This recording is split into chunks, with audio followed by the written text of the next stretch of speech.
าไปคืนย้อนหลังขอว่าถึงเรื่องอดีตตอนที่ความหาเขายังมันซึ่งตอนที่มันยังสวีทบ่สามารถลบเจ้าจากใจถึงสิเอามีดมากรีดมันออกไปแต่มันก็ยังฝังลึกในใจกันย้อนว่าหักของคนมีให้มันไหลจนล้นฟ้าเป็นอย่างบ่ลืมทั้งที่เจ้าเป็นคนบอกลาเจ้ามีไหมแล้วบ่มีมือสิกลับมาถึงสิอ่อนว่าสำใดมันก็บ่มีค่าจากที่เคยมีสองนิ้วหอกเกาะก้อยแต่มาฮอดมื้อนี้เจ้าสัมผัสมาปล่อยค่อยได้ยินเจ้าเว้าน้ำตาจนสิย่อยจะมาบอกให้ค่อยต้องมาเป็นฝ่ายถ้อยคำบอกลาของเจ้ามันยังติดอยู่ในสมองชีวิตที่ยังเหลือก็คือบทเพลงบ่มีทำนองคำว่าหักของค่อยมันก็เป็นแต่ฝุ่นละอองได้ไหมลืมเก่าและเด็กก็เลยลืมหักของเฮาทั้งสอง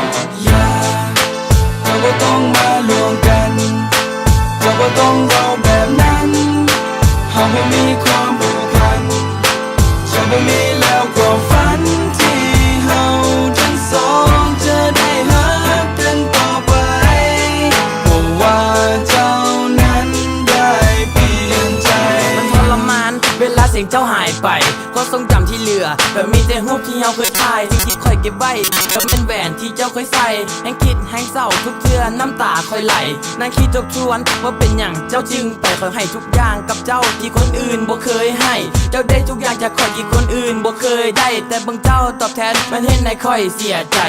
เจ้าไรใจหรือเป็นน้ำค่อยนี่หน้าเบื่อหักที่ค่อยได้จากเจ้าคือสิแม่เสียใจเหลือบ่อยากจะเชื่อว่าที่หักหลักสิแม่นเจ้าแต่บ่อย่างหลายบ่ได้เพราะเจ้าได้ไหมลืมเก่า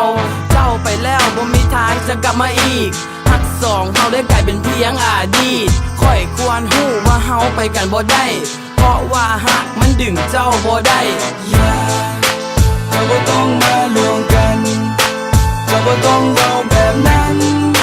หากไม่มีความผูกพันจะไม่มีแล้วความฝันที่เราทั้งสองจะได้หักกันต่อไป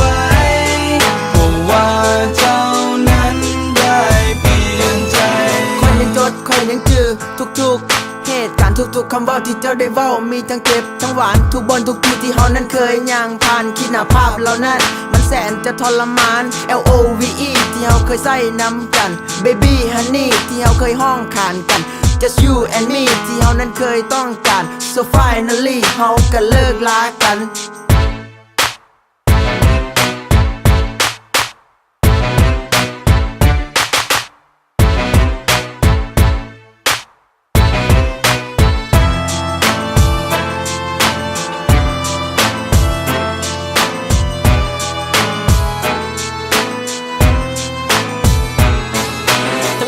รักกันไปค่อยก็ยังเก็บเจ้าไว้ในใจทำให้เจ้าได้ไม่ลืมเก่าแต่ค่อยกันยังลืมเจ้าบ่ได้เพราะจะเป็นคนเดียวในใจและบ่มีใครสามารถมาแทน 'cause I love you baby I just wanna be your man hope you understand how I feel it's real when you gone I can't get a deal and now I'm ill still somehow I never forget about you baby but now